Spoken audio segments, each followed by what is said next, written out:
I'm so honored to be here today to address this year's SAFE Summit in Washington, D.C. Let me begin by first commending the SAFE Summit organizers, and I appreciate all that you do, and I thank you for your pivotal role each year in making this summit possible. I'd also like to commend you for the previous panel discussion. We certainly need more thoughtful dialogue on the auto sector and certainly its future. In my time before you today, what I'd like to do is summarize the new energy policy of America under President Trump and Secretary Wright. And let me begin with the inescapable reality that literally everything that we do depends upon energy. From homes to hospitals, technology to transportation, communications to commerce, AI to aviation, energy is pivotal to the well-being of people and of society. And the more society advances, the more energy is needed. Unless our goal is to turn the clock back on progress and bring the march of civilization to a screeching halt, what we need is, quite simply, more and not less energy supply. And let me add that the rise of data centers and AI everywhere, I can't make this point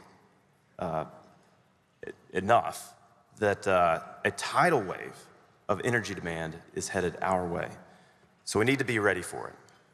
So speaking for the United States, we support an energy policy that aims to unleash a golden era of energy abundance in our own country and across the globe.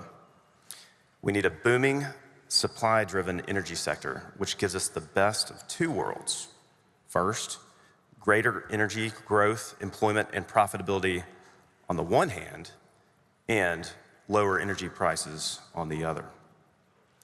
And since energy is ultimately tied into the production of every good and service, that means greater economic growth, employment, and profitability, and lower inflation across the economy through affordable energy. Equally important, though, we need to embrace not just energy abundance, but energy diversity. Every energy source has its unique strengths. Some are more reliable and secure than others. Others are more affordable. Yet some are easier on the environment. Only by embracing all of them can we have an energy policy that fuels our prosperity and our security as a nation. Unfortunately, in the name of a single solitary risk, the risk of climate change, the past few years have featured a battle waged against our most affordable and abundant energy sources, namely fossil fuels. The result has been a drag on the production of energy and the building of energy infrastructure, such as natural gas pipelines and export facilities, meaning higher energy prices and higher inflation on everything from gasoline to your groceries. It's also raised the cost of manufacturing in the United States, risking the exodus of businesses to other countries and a devastating ripple effect across our affected local communities, from the loss of middle-class jobs to the closing of retail establishments to the erosion of the tax base needed to pay for essential services. A war on our most reliable energy sources has meant intermittent electricity and skyrocketing energy bills for consumers, resulting ultimately in energy poverty here at home. Think about what that means. Focused on a single risk in the energy arena, policymakers immediately increase other risks in the same domain. One of them is blackouts and brownouts. When they happen in the depths of winter, it can potentially be a matter of life and death. There's no greater energy risk than the risk of zero electricity, and particularly of freezing in the depths of winter. So let me be clear. Had these policies continued, the problems surrounding electricity would have gotten far worse in the coming years as electricity demand is poised to again skyrocket. Remember, data centers, AI. Thankfully, these policies are not continuing. Under the leadership of President Trump, Secretary Wright, and our DOE team, we are quickly reversing them. I'd refer you all to the President's executive order on unleashing American energy, which spells out where we are and where we're heading in the energy arena. Under our administration, we will unleash energy production of every kind. There will be more, not less, drilling on federal lands. The war on coal will cease and will once again be poised to build facilities to export our LNG throughout the world, creating countless good-paying jobs in the energy arena and many more, including petrochemicals, fertilizers. And that's not all.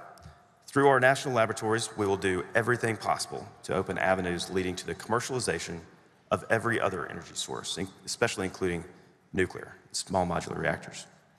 So that's a summary of our administration's energy policy going forward. So what does America's new energy policy mean for the industry here at home?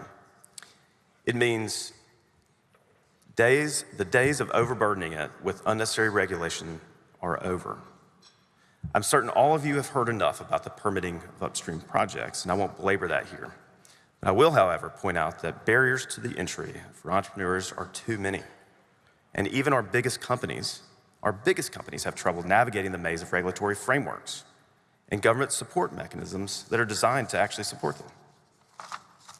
We will take action. We are taking action to implement the President's vision through close consultation with industry to reduce burdens. Let me also add that the issue of critical minerals is an area of bipartisan support. Common sense defies justification for making this harder than it really needs to be. What does our energy policy mean for our relations with other countries and industries, you may ask?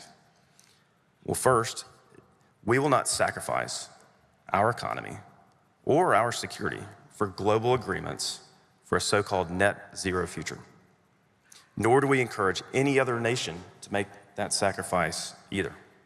Such sacrifices are quite simply the worst form of risk management policy imaginable.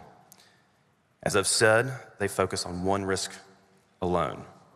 They ignore every other risk, and they create new risks, such as energy insecurity, which can and will cost people their lives.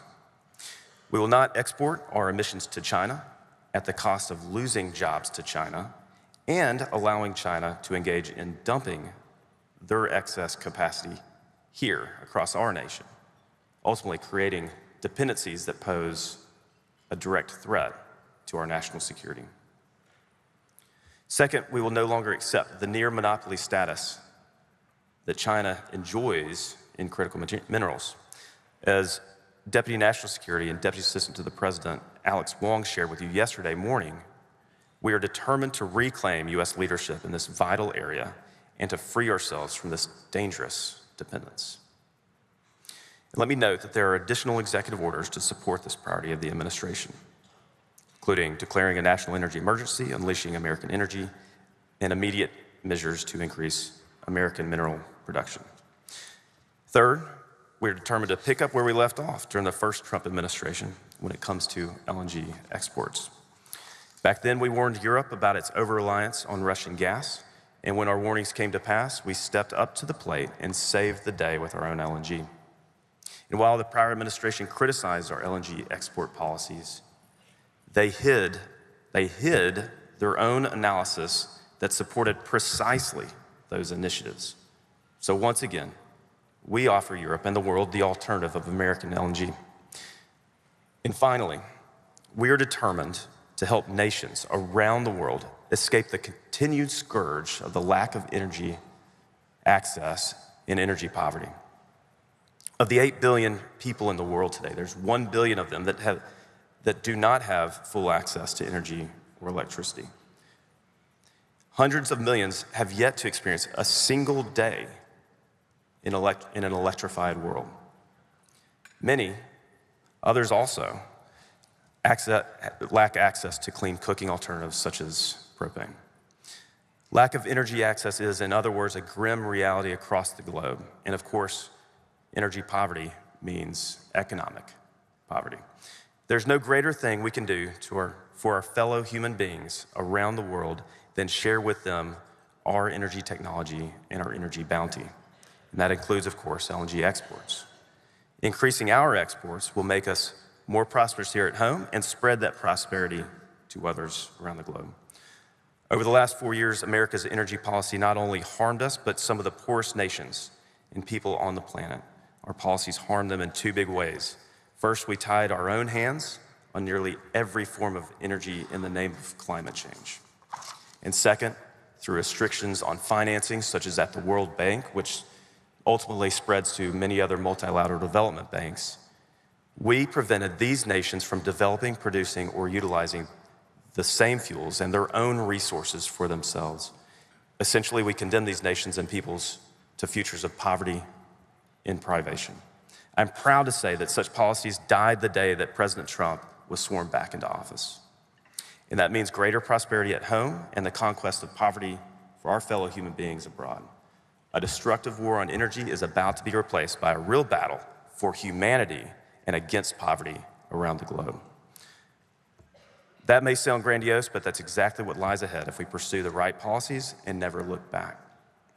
More energy means more prosperity and security. So as we look to a future of abundant energy of every kind, we encourage other nations to join with us so we can bring lasting, sustainable progress for each other and across the globe. Thank you.